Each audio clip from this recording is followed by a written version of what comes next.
ሰላም እንዴት ትሆናላችሁ? እንግዲህ ከሰሞኑ ከዚህ ከደረቅ ቆሻሻ አያያዝና አወጋገድ አዋጅ ጋር በተያያዘ አንዳንድ ውዝግቦችና ክርክሮችን ሰምታችኋል። እኔም ሰምቻለሁ።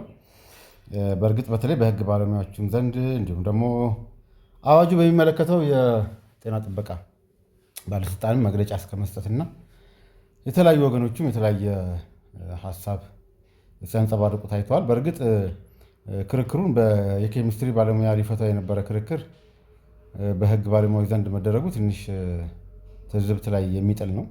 ነገር ግን አዋጁ አሁን ጭብጥ ካስነሳው ነገር ውጪ የሚያስነሳቸው ጭብጦችና የሚያመጣቸው ችግሮች እጅግ በርካታ ናቸው። እንዲያው በአንድ ቃል ለመንገር ያክል አዋጅ ቁጥር 1383 እንዲያው ምናልባት ህግ ሲሰራ ተረፈ ምርት ቢኖረው ይሄ አዋጅ ነው ተረፈ ምርቱ። አንድ አዋጅ እንዴት መውጣት እንደሌለበት አንድ አዋጅ ሲወጣ ምን አይነት ስህተቶች እንደሚሰሩ ማሳያ የሆነ ያጻጻፍ ጥንቃቄ ያልተደረገበት ምን ለማለት እንደፈለገ አውጪው ወይም ደግሞ ህጉን መጀመሪያ ላይ ያረቀቀው አካልና የጻፈው ነገር ፈጽሞ የማይገናኝ ከህግ አወጣጥ አንጻርም እርስ በርስ የተምታታ ነገር ያለበት ደካማ የሆነ አዋጅ ነው። እኔ ሞር ወደዛ ነው ማተኮሬ ነው እንግዲህ አስተያየትን የምሰጠው።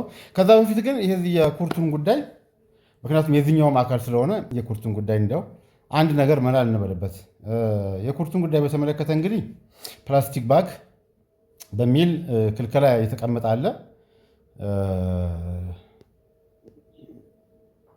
የፕላስቲክ ከረጢት ተብሎ ትርጉም ተሰጥቶታል። ሌላ ከዛ በኋላ ምንም ተጨማሪ ነገርም የለም። እንደውም ሌላ የእንግሊዝኛው ንዑስ ቁጥር 10 ላይ ከማስቀመጥ ውጭ እንደው ስለ ፕላስቲክ ከረጢት ዘርዘር ብሎ ለማስቀመጥም ድንጋጌዎችን ለማስቀመጥም ፍላጎቱ ያለም አይመስልም። የተወሰኑ ፕሮቪዥኖች ናቸው። አንደኛ ዴፊኒሽን ብቻ ነው ያለው፣ በቃ ትርጉም ነው ያለው። ምን ይላል? በተለይ እንግሊዝኛው ብናየው ፕላስቲክ ባግ ሚንስ a low density non-biodegradable and a plastic used to contain other products። አማርኛው ደግሞ የፕላስቲክ ከረጢት ማለት አነስተኛ ጥግግት ያለው በቀላሉ እንግዲህ ጥግግት ዴንሲቲ መሆኑ ነው። እሺ ጥሩ። በቀላሉ በስብሶ ከአፈር ጋር የማይዋሃድና ሌሎች ምናምኖች ለመያዝ የሚያገለግል። ስለዚህ እንግዲህ አሁን አንድ ነገር እንግዲህ ሱፐር ሴት እና ሳብሴት የሚባል ነገር አለ። አሁን በጎች ተብለው ከዛ ውስጥ የዋንኬ ቤግን የሚመለከት አንድ ድንጋጌ ካለ ተፈጻሚነቱ ዋንኬ በግ ላይ ነው ማለት ነው። ፕላስቲክ ባግ እንደው በትንሹ መደበኛዎቹን የፕላስቲክ አይነቶች በተለያየ በባህሪ ወዘተ ብንመድብ 7 አይነት፣ ከሰባቱ አይነት ደግሞ በተለይ ሎው ዴንሲቲ እና ሃይ ዴንሲቲ የሚባሉት ማንም ኬሚስትሪ መማርም የሚያስፈልጋቸው ወይም ደግሞ የ10ኛ ክፍል የኬሚስትሪ ደብተር ካለ ራሱ በቀላሉ የምታውቀው ነገር ነው። ሎው ዴንሲቲ ፕላስቲክ ምንድነው፣ ሃይ ዴንሲቲ ፕላስቲክ ምንድነው የሚለው ማለት ነው። ይሄ ዴፊኒሽን ሲጀምር ሎው ዴንሲቲ ፕላስቲክ ነው ማለት ነው የመጀመሪያው ቅድመ ሁኔታ። ሁለተኛው ደግሞ ከላይ ክብ ምንድነው 4 ማዕዘን የሆነ እቃ የምታስቀምጥበት ማለት ነው። ያ ማለት ለምሳሌ ኩርቱ የፈለገውም ቢሆን ለምሳሌ ሎው ዴንሲቲውን ሃይ ዴንሲቲውን ኩርቱ ወይም ደግሞ ሌላውን ፌስታል ወስደህ ለምሳሌ በፌስታል ሱሪ ብትሰራ ምንም የተከለከለ አይደለም። ይሄ በሌሎች ድንጋጌዎች ካልተከለከለ በስተቀር ወይም ደግሞ ብታሰጣበት፣ ምክንያቱም የተከለከለው እቃ ለመያዝ 4 ማዕዘን ያለው ከሆነ ወይም ደግሞ በሌላው ድንጋጌዎች ላይ ዋን ታይም የሚጠራ አይነት እዛ ውስጥ ካልወደቀ በስተቀር በዚህኛው ለምሳሌ ከረጢት ሆኖ ከረጢቱን ባግ ከሆነ አንደኛው ምንድነው ላይ ውስጡ እቃ ለመጨመር የሚያገለግል ነው። ከረጢት መሆን መቻል አለበት። እሺ ከዛ በኋላ ሎው ዴንሲቲ መሆን አለበት። ያ ማለት እኮ ግልጽ ነው። በቃ ሃይ ዴንሲቲ ከሆነ አልተከለከለም ማለት ነው። እንግዲህ የአካባቢ ጥበቃ ባለስልጣን ሎው ዴንሲቲና ሃይ ዴንሲቲ ልዩነቱን ሳያውቀው ከሆነ የንግ ያወጣው እዛ ፓርላማ ተወስዶ መመከር አለበት። በጣም ይሄ የጭቅጭቅ ርዕስም ሊሆንም አይገባም። በግልጽ ነው ዲፋይን ያደረግከው። ሎው ዴንሲቲ ነው ካልክ ሃይ ዴንሲቲ አልተከለከለም ማለት ነው። ከረጢትም ሆኖ ሃይ ዴንሲቲ ከሆነ አልተከለከለም ማለት ነው። አሁን እየሰማን ያለ ነው እንግዲህ ምንድነው አሁን ይሄ ኩርቱ ሃይ ዴንሲቲ ነው ወይስ ሎው ዴንሲቲ ነው የሚለው ለኬሚስትሪ ባለሙያ ብንተውለት። እንደዛም ሆኖ ግን እንደነገርኳችሁ ይሄ የ10ኛ ክፍል የኬሚስትሪ እውቀት የሚጠይቅ ነገር ነው ለመለየት ማለት ነው። አንደኛው ምንድነው ይጮሃል ሃይ ዴንሲቲ፣ ኩርቱን እኮ እንዴት ገና ስነኩት እኮ የሚል እንትን ነው። ሌላው ሎው ዴንሲቲ ግን እንደዛ ድምፅም የላቸውም። ስትቀዱት 2 ቦታ እኩል ይሰነጠቃል። እንግዲህ ይሄ ኮመን ኖውሌጅ ነው።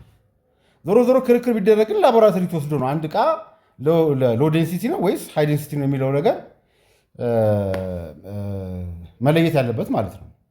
ስለዚህ ዝም ብሎ ክርክርም በአደባባይ ማድረጉም ትክክል አይደለም። ነገር ግን አካባቢ ጥበቃ ባለስልጣን እያለ ያለው ሎ ዴንሲቲ የሚሆን ሃይ ዴንሲቲ የሚሆን እኔ የማውቀው ነገር የለም፣ ሁሉም ፕላስቲክ ከረጢት ተከልክሏል የሚል ከሆነ እንግዲህ እንደሚመስለኝ አዋጁ ሲወጣ ወይም ደግሞ ሲረቀቅ የአካባቢ ጥበቃ ባለስልጣን ለስብሰባ ውጭ ሀገር ሄደው ነበር ማለት ነው እንጂ ከዚህ በላይ አንድ ህግ ግልጽ ሊሆን አይችልም። ይሄ አይደለም ኢሹ። ግን አይ ቲንክ ትልቁ እንትን ሌሎቹንም ከዚህ ላይ የተነሳው በተለይ የነበራቸው ይሄ አካባቢ ጥበቃ ነው ወይስ ማንን ለመጠበቅ እንደሆነ ራሱ ግራ የሚገባ ነገር ነው። አሁን ለምሳሌ ቅጣቱን ተመልከተ ብታዩት እችን 2000 ብር ለምሳሌ በጣም እያሰሏት ይመስለኛል። በቃ ሰውን እያስቆሙ ሁለት አድርገው በቃ አቃቢ ባለስልጣን ቢሊየንስ አስገባው ተብሎ ዜና ሲነገርለት ራሱ በህልሙ እያየ የነበረ ሁሉ ነው ይመስለኝ። እና በተለይ የቅጣቱ አወሳሰን ፕላስቲክ ከረጢትን በተመለከተ እንዴት ድንጋጌው እንደተጻፈው ራሱ እና ይሄ የችኮላውና ፍጥነቱና ጥንቃቄ አልባነቱ እዚሁም ላይ የምታዩት ነገር ነው ማለት ነው። ስለዚህ የፕላስቲክ ከረጢት ተመልከቱ እንግዲህ እንግሊዝኛው ነው ዩዝ ኦር ኢንቴንድስ ቱ ዩዝ ፕላስቲክ ባግ ምንድን ነው መጠቀም? አሁን በተለይ አሁን ሌላ ጊዜ ዝግጅት ባቀርበት ይሻላል። ምንድነው መጠቀም ማለት? የመሳሪያ ከተጠቀመ ኢቭን የጦር መሳሪያ ራሱ ከተጠቀመ የሚል አለ። ምን ማለት ከተጠቀመ? እያንዳንዱ አዋጅ ላይ ከተጠቀመ የሚል ነገር አለ። ሌላ ጊዜ እንመጣበታለን። ግን ለመጠቀም ይዞ ከተገኘ ምንድነው ለመጣ ያለ ዕቃና በዕቃ ውስጡ ዕቃ ሲጨምርበትና እንደዛ ብሎ እኮ መግለጽ ነው። በቃ ከተጠቀመ ወይም ለመጠቀም ይዞ ከተገኘ። ሌላው ውስጥ ቆይ እንግሊዝኛ ይህን ያክል ሞቷል ከዓለም 10ኛ ወጥተናል ተብሏል። ግን እንዴት ብለው እንደጻፉት ዩዝ ኦር ኢንቴንድስ ቱ ዩዝ በእንግሊዝኛው ለምሳሌ ቆይ ፕላስቲክ ከረጢት ገዝቼ በዛ ይዤ ልመጣለሁ ካልክ ራሱ ትቀጣለህ በእንግሊዝኛው። ምክንያቱም ኢንቴንድስ ቱ ዩዝ ማለት ባትጠቀም ራሱ ለመጠቀም ሀሳብ ካለ ራሱ ያስቀጣሃል። እንግሊዝኛው ደግሞ እንደሚለው አማርኛው ደግሞ ከተጠቀመው ለመጠቀም ይዞ ከተገኘ። ኦኬ መጠቀምና ለመጠቀም ይዞ መገኘት ምንድን ነው?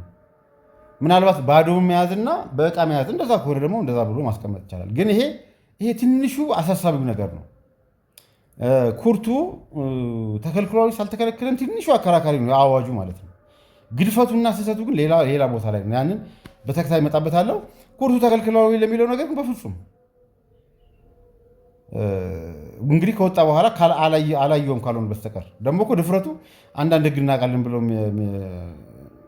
የሚሉ ምናምን ብሎ እኮ መግለጫ ይሰጣል እኮ። መጀመሪያ ማነው ዲፋይን ያደረገልህ ትርጉሙን ሎ ዴንሲቲ ብሎ ዲፋይን ሲያደርግልህ የፕላስቲክ ከረጢት እኮ ከሃይ ዴንሲቲም ይሰራል። ይሄ እውቀት ካልሆነ እንትን የተባለው እንግዲህ መስሪያ ቤት መቀየር አለበት ወይ ወደ መሬት ልማት መሄድ አለባቸው ሰዎቹ ወይ ወደ ሌላ ተቋም መቀየር መቻል አለባቸው። ምንድነው ኩርቱ ምንም ክርክር ሊያስነሳ አይገባም።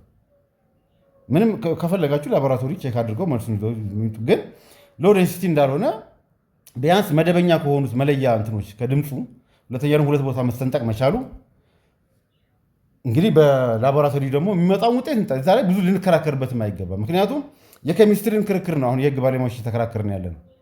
የሆነ ኬሚስት መጥቶ ይለየን በቃ ምንድነው ይሄ ሎ ዴንሲቲ ነው ሃይ ዴንሲቲ ነው። አካባቢ ጥበቃ ባለስልጣን ደግሞ እያለ ያለው ሃይም ይሁን ሎ ማቅልህ ነገር የለም ሁሉም ፕላስቲክ ተከልክሏል የሚባል ከሆነ ራሱ ባለስልጣኑ መከልከል ያለበት ጭራሽ ተቋሙ አስፈላጊ አይመስለኝም። በቀጣይ ዝግጅት ደግሞ ተከታታይ ዝግጅት ላችሁ እመጣለሁ። ለዛሬ ለነበረን ዝግጅት በጣም አመሰግናለሁ። ቴንኪው